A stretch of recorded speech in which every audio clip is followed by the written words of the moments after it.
time and our viewers' time. So we're going to go ahead and get started. Welcome, everyone. My name is Trista Ramirez. I'm the coordinator of student mental health and support here in PBPUSD.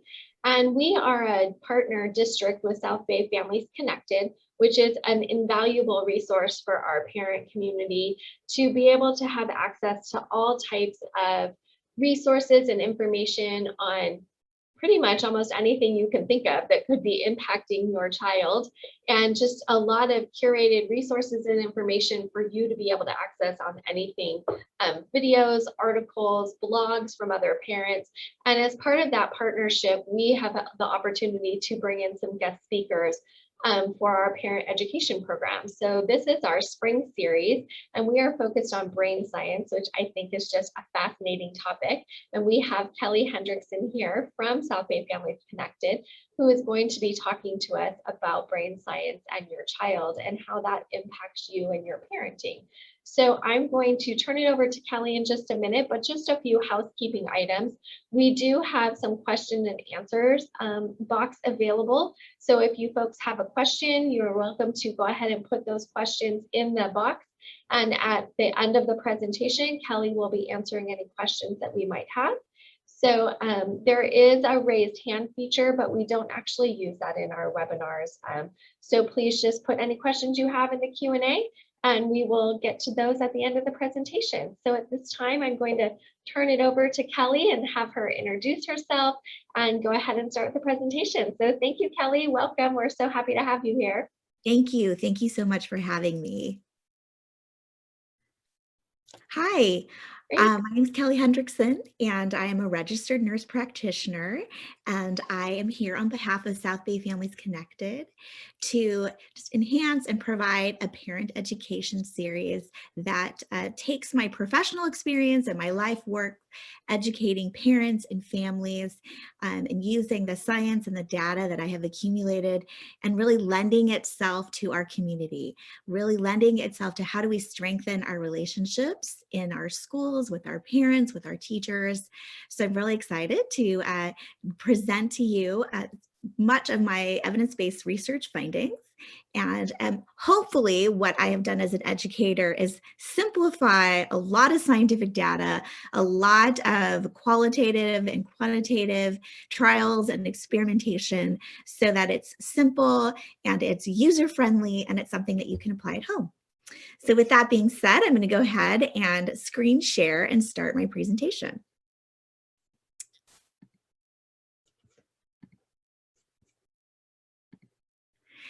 Okay, so here I have that says embracing your tween, but this can be applicable also to embracing your teenager.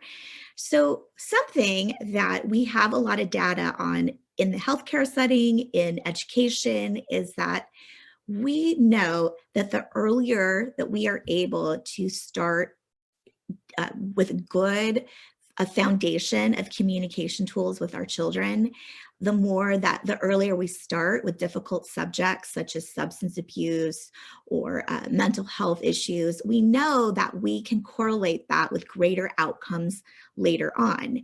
And so the data that we've accumulated is that parents often come in for education and support in different stages. And one of the early, of course, when you're pregnant and you're about to have a baby, there is a flurry of openness for parents to get information, what to expect for childbirth, what to expect with a new baby. And then as our children get a little more independent through the school years, we can take advice from pediatricians and teachers, but it all sort of supports this fundamental education that we were given early on. So the next time that we see a great opportunity to really provide education and support for parents is during the tween and teen years. So this is when our children hit another really big developmental shift and things change up, things get reorganized. And so we know that the earlier that we can teach parents about this big shift. So it can be anywhere from 9 years old to 18, just depending on when your children hit brain developmental changes, puberty developmental changes.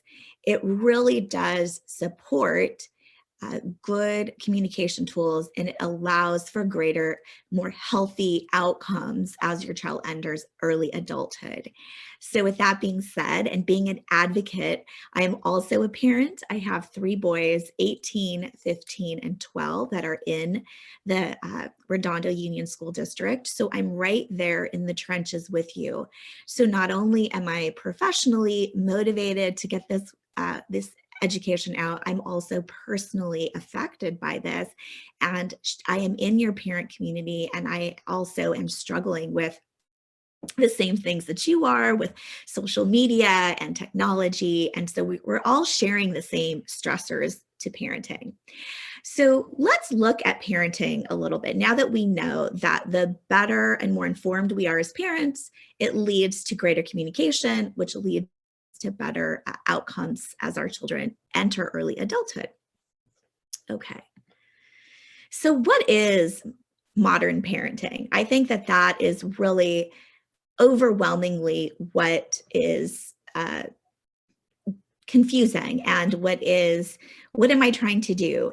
And we are the generation, so many of us are somewhere in Gen X, I would say, and a lot of us were parented with a very authoritative style, which was, our teachers told us what to do and we did it, or we were given behavioral consequences, or our parents told us what we were going to do, and that's what we did. So we were punished based on our behavior, whether we listened, whether we took direction. So the parenting style has evolved over time, with data and research really showing us what would provide better outcomes, is that we have shifted to what's called an authoritarian parenting style, which really is based in connection and relationship. And that sounds wonderful, and the data is overwhelming that proves to have to help children make better decisions, helps them navigate the world better as adults, gives them more independence, gives them better decision making. So we know we have the data that correlates those things. But if we were parented one way and we're trying to parent with a slightly different style, that can really be confusing, because then we don't know sort of when can I say no? When can I set the rule? When should I be more lenient? So again, we're all struggling with those, setting expectations, rules, boundaries.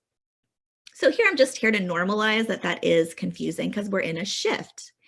And where did this authoritarian parenting style come from? And it came from, science, as I was mentioning, from psychology. Neuroscience really is what we have, the data that we have that really affects the brain's development is only about 20 years old. So we're really talking about within our adult time frame, do we have brain imagery? What do the better idea of what neurotransmitters do? So we are really kind of in the cusp of a new kind of science that's also influencing parenting. Okay, and it comes from not just our new science, but it also comes from generational cultural values, education, our own spiritual, religious values, our socioeconomic backgrounds. So all those external influences melded with biology, melded with, psychology and science, really is where we are trying to get to this authoritarian parenting style. So it's very exciting, but that is very overwhelming. And on top of that, we have, parenting specialists and educators, well-meaning leaders who all are trying to tell us also, okay, do this, do that, don't helicopter. Oh, your child was absent from school. Where are the parents? So, I have shared that space with you all of feeling like, where exactly am I supposed to be?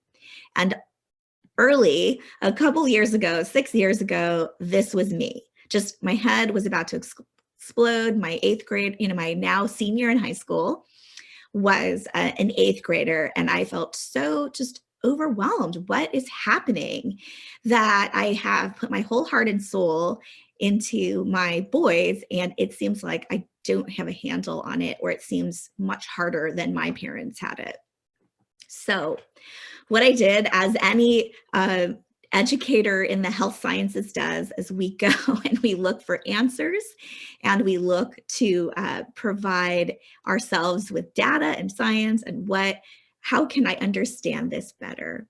So this is what I am bringing forth to you.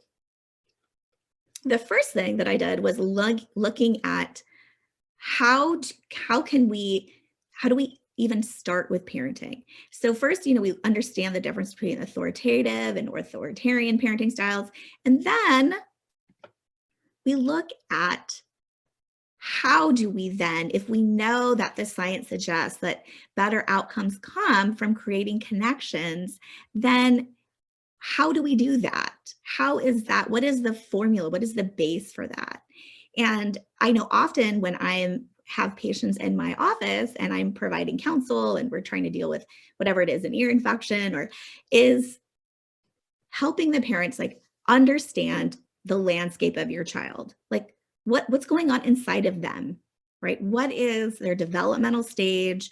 Where is their brain development at that time, at that age? What is happening in their world, right? Because we have a tendency to say, well, when I was a kid, or this is what I see, or this is what I hear on the news, but really what is in their immediate landscape? What is in their immediate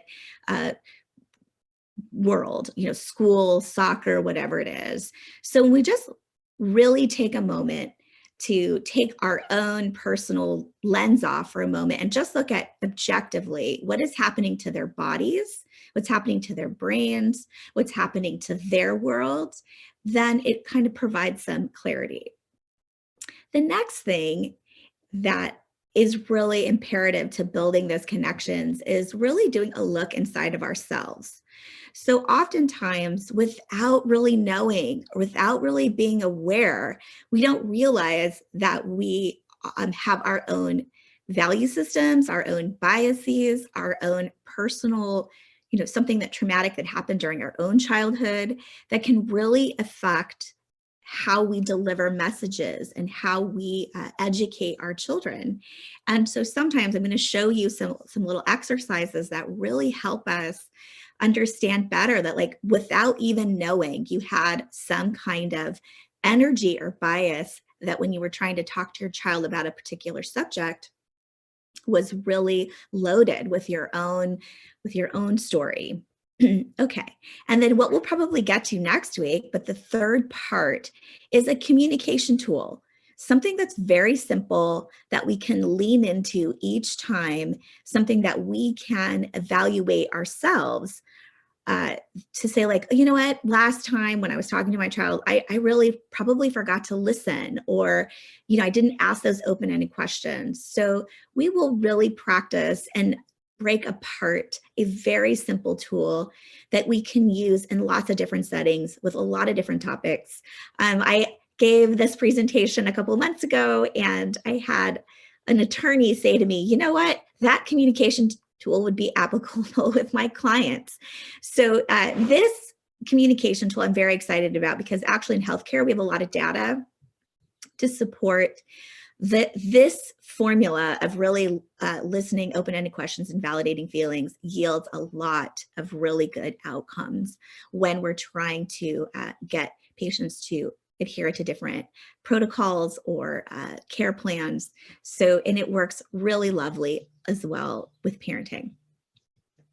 So next, so let's do the first step, and that's really today, let's really look and examine what is happening in this huge developmental shift between 8, 9, 10. And the reason why I am really looking at an early age, such as 8 years old, is because we do have a lot of research that shows that children are hitting puberty about 2 years younger than they were 50 years ago.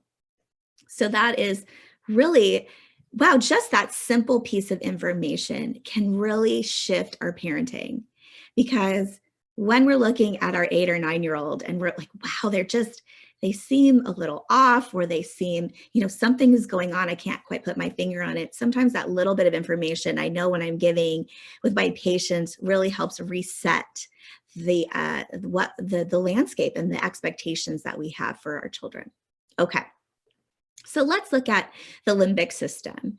The limbic system is a set of structures in the brain that deal with emotions and memory, and the system that operates by influencing the endocrine system and the autonomic nervous system. So this is so important because we as humans, and I believe that this has really gotten lost, so I'm going to even slow my speech down a little bit, is that we as humans really do feel before we think.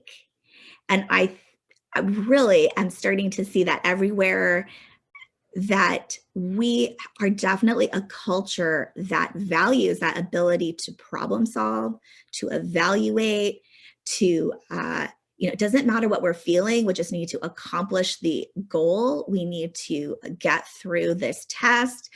We need to get through this presentation.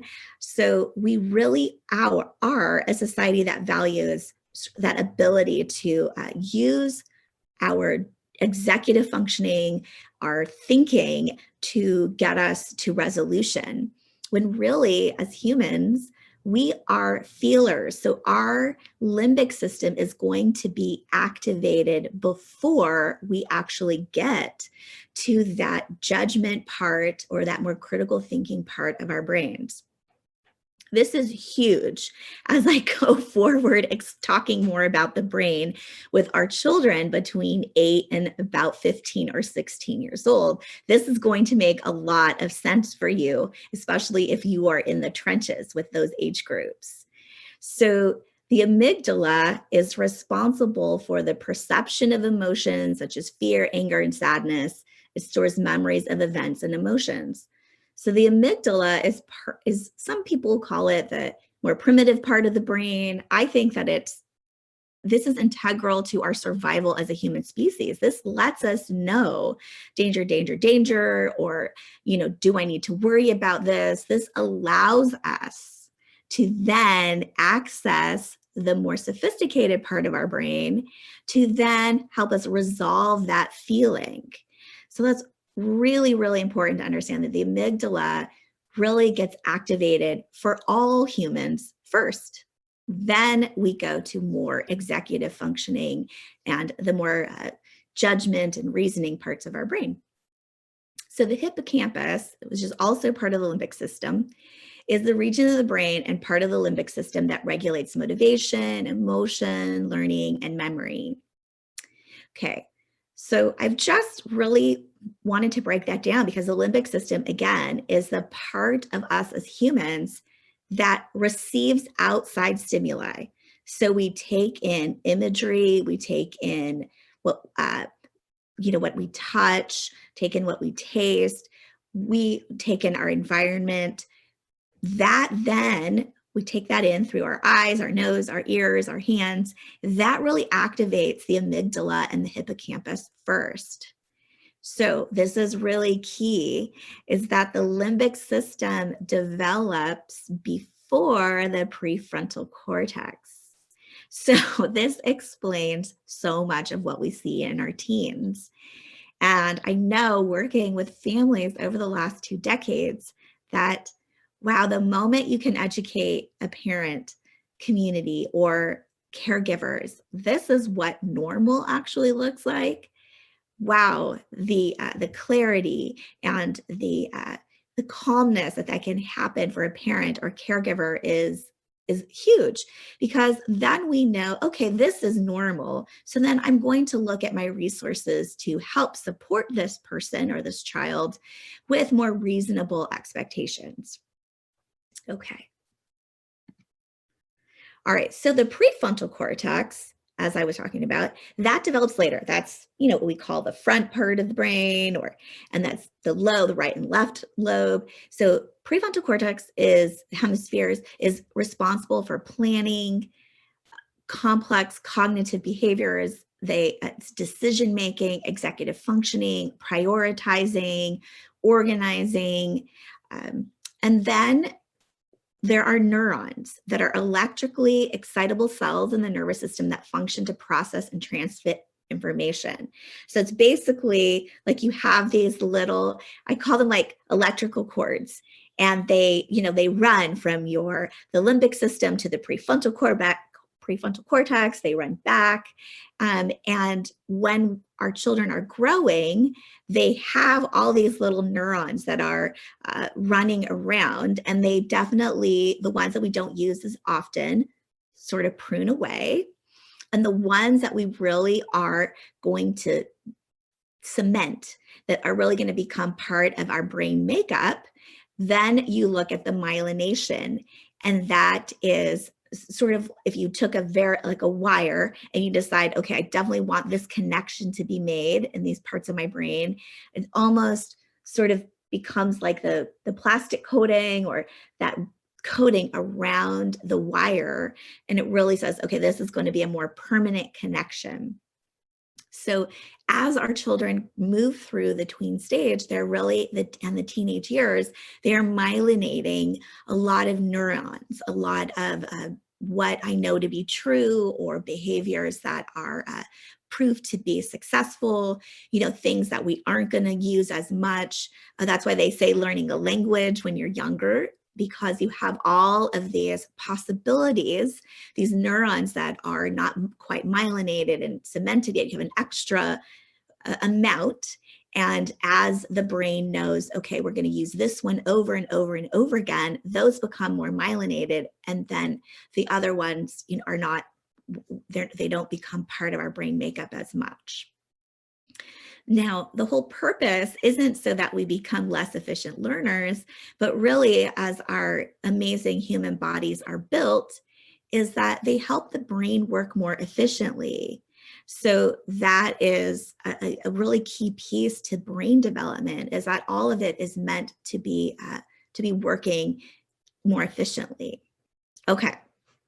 So I've sort of explained the different brain parts and why really just understanding that we are human beings feel before we think, right?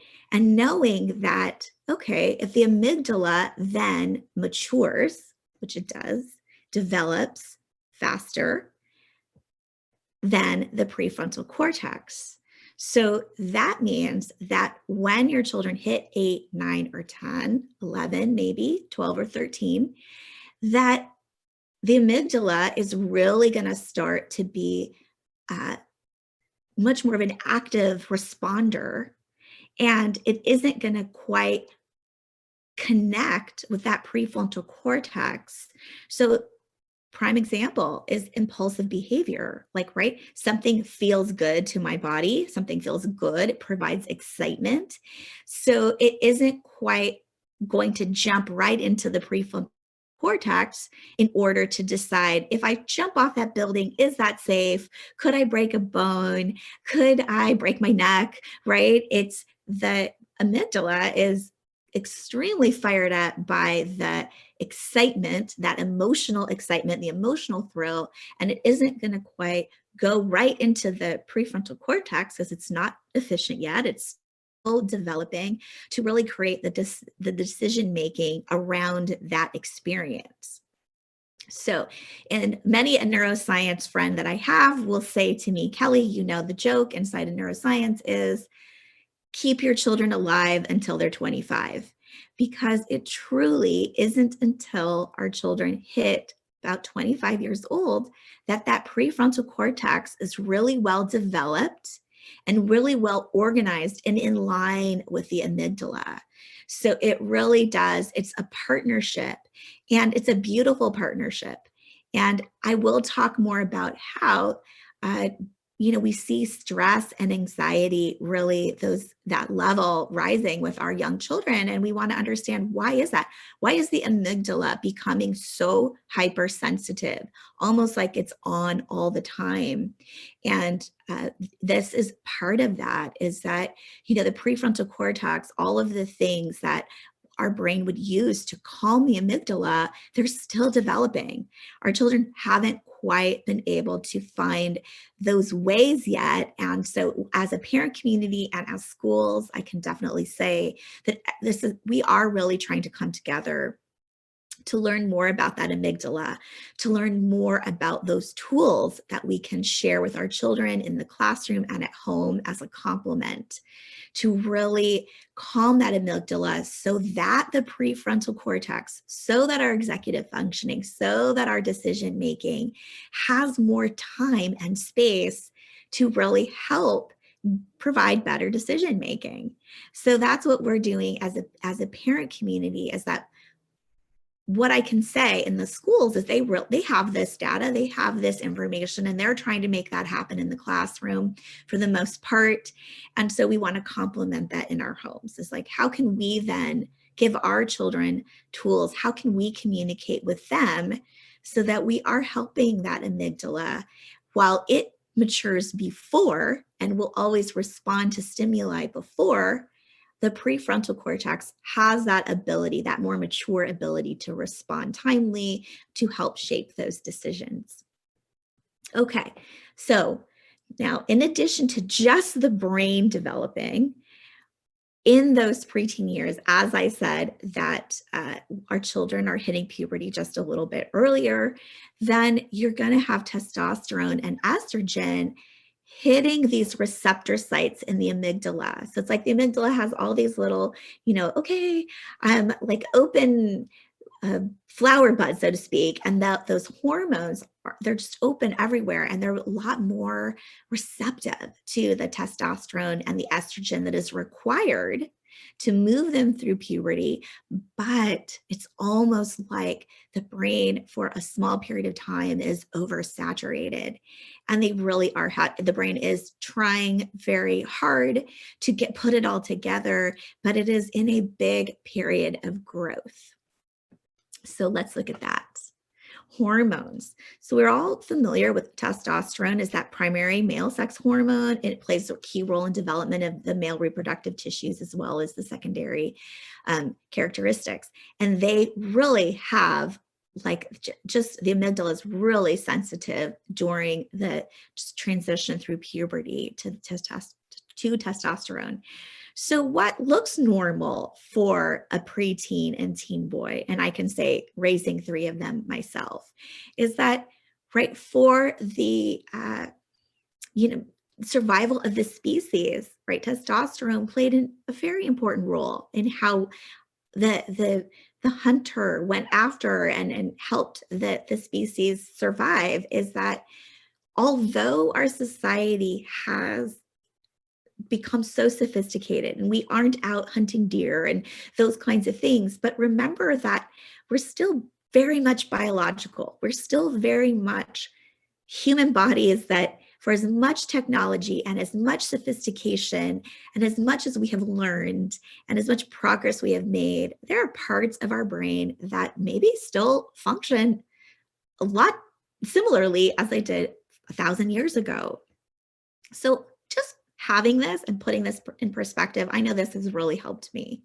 So what looks normal, right, is that risk-taking, that sometimes teen boys can have surges of anger, or they want to just hit something, or they want to yell, or they get really mad easily.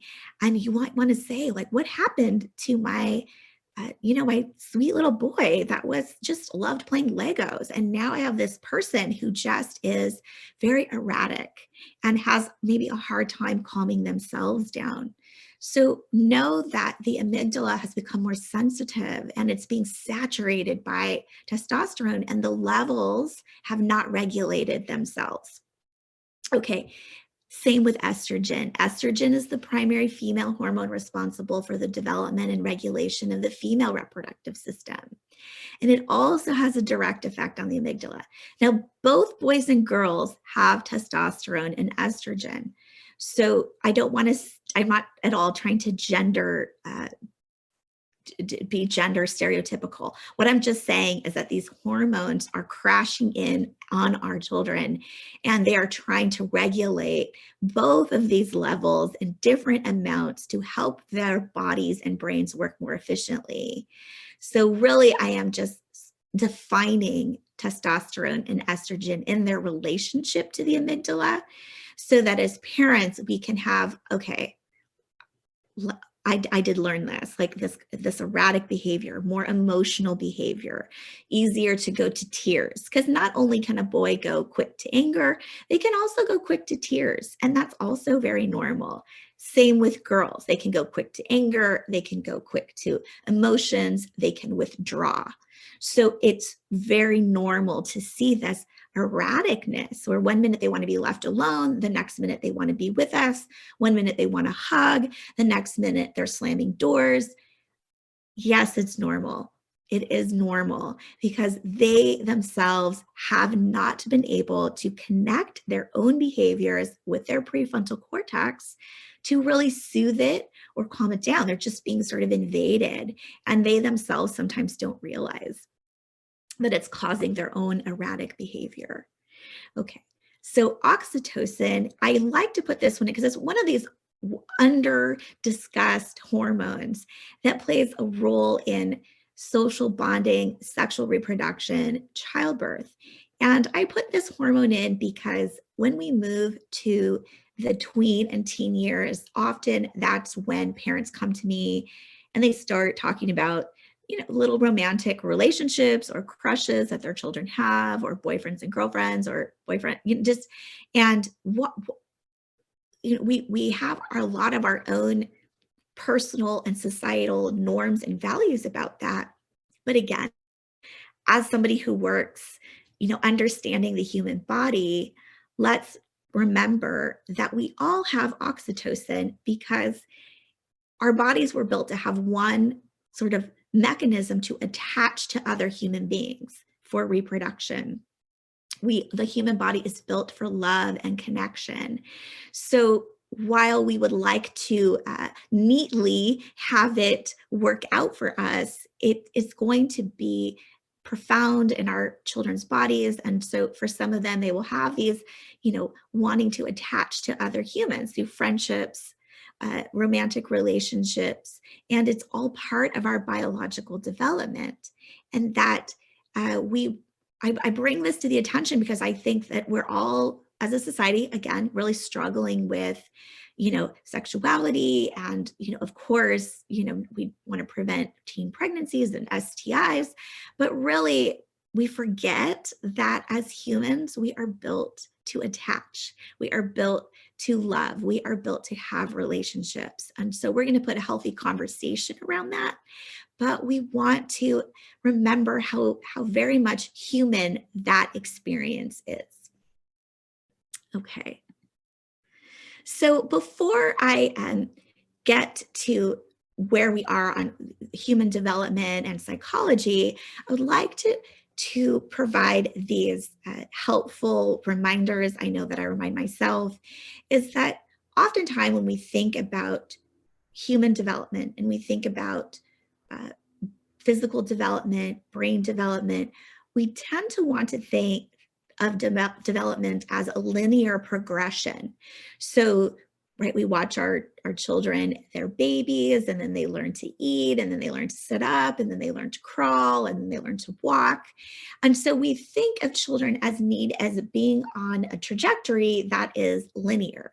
So they learn a skill, and then they add a new skill, and then they master that skill, and then they get a new skill and master that skill. And some of you may know this already, but actually that isn't quite how human development works. It's actually much more of when our children are in certain stages, they might acquire new skills and learn some of those in a linear fashion. But then, especially as we can see in the tween and teen years, that linear progression can actually have a bit of I don't like to use the word regression, but what happens is that as their prefrontal cortexes are developing and getting more efficient, their brains are working more efficiently as they move through puberty. It's almost like the whole brain and body goes through a slight disorganization. And I'll say that again with, a little pause. That is quite normal to see our children go through quite a disorganization in that time period. And for some of you, parents, it feels like a regression. So let me give you a more concrete example of what that can look like. So when our children are, K through, 8 or 9. So let's talk about our children getting from kindergarten to about 4th or 5th grade. And what we see them do more than likely and more often than not is a linear progression, right? They learn to read and write, they learn how to take turns, they learn how to ask questions. They become really proficient in elementary school. They really know like how to take directions, how to, for the most part, they learn how to get in line, how to take turns. They have a lot of these skills. They might even get really good at remembering, hey, I turned in my homework. I checked the boxes. I looked at my homework agenda and I turned in my homework, and they get really good at the mastery of that world. And I will tell you, in my office, without falter, every year I get parents that come in between 6th and 8th grade. I don't know what happened. I used to have this kind of kid, and now I have my son or daughter can't remember where their backpack is. They can't remember where their water bottle is. For somebody in 4th grade who used to get student of the month or whatever for always having their homework turned in and knowing where their lunch and their water bottle is, I now have a child who can't seem to remember where they put their math homework or if they turned it in. And if this sounds familiar to you, please take hold that that is part of this brain reorganization, is that their brains are starting to open and they're really starting to have a lot more ability to see future as it relates to the present and how the past relates to the present. So sophisticated, so amazing, so fascinating. But what happens then is that they become, right, also inundated with all these hormones. So a lot of what you used to think was so easy for them can actually become much more difficult. And as I go in and talk next week about how we can support that as parents, we can really help them, or lean in, as I call it, to know that this is normal and that we have to sort of step back in as parents in a way that we thought we got to sort of check off, right? They should be able by 7th grade to get themselves their backpacks packed and walk to school, remembering all their homework. And we can get them there again, but just knowing, and especially I take a lot of compassion with the fact that all of our children have missed a year of that developmental practice. So I was saying earlier that, if you had a 4th grader, or if you had an 8th grader before the pandemic, and now you're going to be jumping into 9th grade, or you missed 9th grade and you're jumping into 10th grade, you may not have been able to see the day-to-day how your child was getting better or developing those skills through those big transition years. So I have a lot of compassion, and I have a lot of compassion for you as parents, that can be difficult, especially if you had a 4th grader before the pandemic, and then you are going to be moving to 6th grade when a lot of elementary school teachers in that 5th grade year really help prepare them for tools to engage that executive functioning that many elementary school teachers know will get a little shuffled. Okay, so this is really biologically and developmentally, how the human body really is, the brain is growing and the hormones that are affected in the brain development. And again, we're going to put this together. This is really going to shed light into this stage, is psychology and human development. What does this also share with us? So Erickson is a developmental psychologist who really helped us understand, what's going on with a toddler in their human development, in their behaviors, and what are they trying to accomplish in that stage. And in the Erickson stage is where our teens and tweens, they're in that 5th stage, which is identity versus role confusion. So we know this to be true. We know this, many of you parents are intuitively wise, and you know that they are really trying to become their own independent person. And remember that this is so vitally important if we really want to help our children launch, because I know that that's always asked of me. I at the end of the day, Kelly, I really want my children to be able to be independent citizens and productive citizens. That's the whole, kind of focus of parenting. So they do need to separate from us. They need to challenge our rules. They need to challenge our belief systems and what we have going on in the family. And I know it's frustrating and overwhelming as a parent. I'm often, at my wit's end with that. But I have to remember that is their job as a teen or tween, is to challenge me, because they need to sort this out for themselves. Now, probably what gives us the most struggle and strain as parents is that teens and tweens are trying to pull away to their own identity and accomplish independence and push, I can do it all. I know everything. I can handle it. What are some things that we hear in our homes? And as parents, we still have to sort of be that umbrella, because we now know, and I just explained at length, that their brains are still maturing. So while we know that they need to become independent and they need to challenge us, we do know from just brain development education that they aren't quite ready to make all those decisions themselves. So that puts us in that very difficult spot of understanding brain development and then also nurturing independence. Okay, so now this was what we just talked about, was what's going on inside of them, what's going inside of their development, what's going inside of their brain. And then we want to look at what's happening in their world, right? What's happening in their outside forces. So my goodness, what they're trying, while they're growing and maturing, they are trying to fit into an academic box, right? Because the South Bay, we all are, many of us as parents, we are educated, and we have, many of us have advanced degrees or college, or we all have some kind of professional involvement in our communities. So we value that. So our children are without, I think we know this, but sometimes I just like to repeat it, is that they're struggling with that box that we all, without saying it, value. And that is school and education. And we should value it. I'm just saying that they're trying to grapple with what that means for a value system for themselves.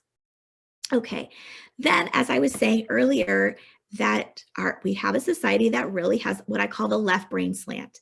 We value decision making, we value productivity, accomplishment.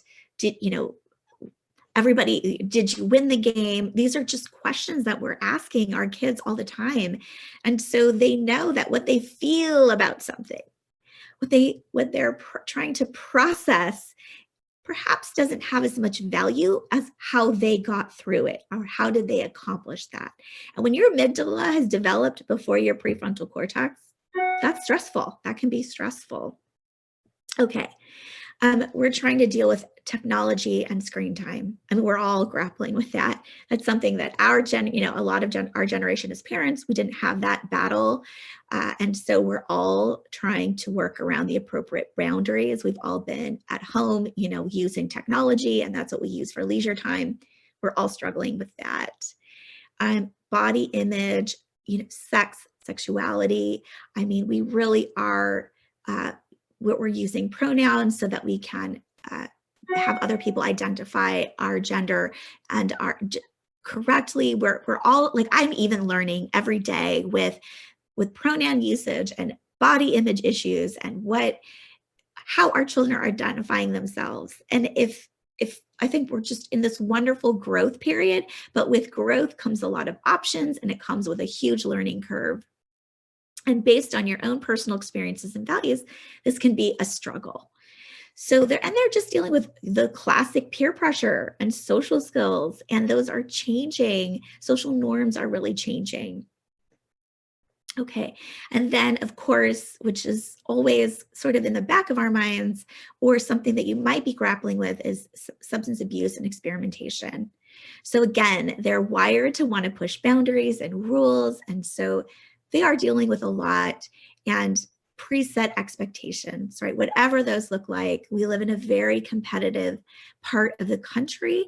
Everybody's grappling for, in California, there always seems to be a shortage of resources, whether they be water, land, economic, educational resources.